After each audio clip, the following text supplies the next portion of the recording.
Presidente, quest'oggi doppia giornata di festa per l'inaugurazione di un distaccamento dei volontari, ma anche perché pare che all'orizzonte ci sia quel rinforzo di Vigili del Fuoco in Friuli Venezia Giulia come da lei era stato richiesto al Ministro. La pressione che abbiamo fatto nei confronti del Ministro, ma direi anche l'attenzione che ci ha prestato il Sottosegretario Bocci vanno nella direzione giusta. Noi siamo un territorio molto vasto, anche molto diverso, in particolare la provincia di Udine ha bisogno davvero di un costante presidio, soprattutto in queste zone dove affrontiamo spesso degli eventi calamitosi, c'è un problema di dissesto idrogeologico. Dall'altra parte stiamo affrontando proprio in questi anni il cantiere della terza corsia, quindi è importante che questo presidio sia un presidio ben radicato sul territorio. Abbiamo chiesto più organico perché effettivamente i vigili del fuoco della zona di Udine sono sotto organico, il sottosegretario ha registrato questa richiesta e ha lanciato anche un messaggio positivo. Ci saranno 761 nuovi vigili che stanno facendo il corso in questo momento a Roma,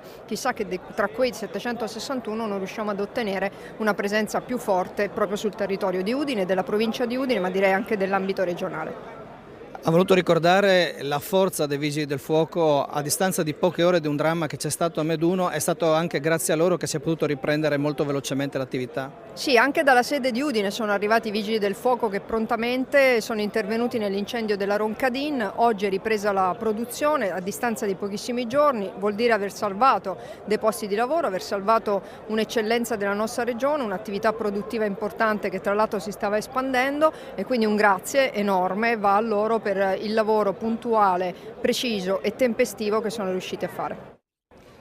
Onorevole Sottosegretario, c'è stato un appello lanciato dalla Presidente della Regione per un'implementazione dell'organico in Friuli Venezia Giulia. Pare che ci siano buone notizie all'orizzonte. Sì, ha ragione il Presidente della Regione perché c'è stato uno sforzo notevole da parte della Giunta regionale, del Presidente, che ha fatto degli investimenti importanti a favore dei Vigili del Fuoco, ma a favore della rete del soccorso in questo territorio. Dall'altro lato, giustamente, accanto a uno sforzo non dovuto fatto dalla Regione, chiede che ci siano più risorse umane e più risorse e mezzi. Quindi ho detto al Presidente della Giunta regionale che tra i 761 nuovi Vigili del Fuoco che usciranno dal corso che è in atto saranno prese quelle risorse professionali e umane che occorreranno per colmare quel vuoto che lei ha giustamente ricordato nel suo intervento.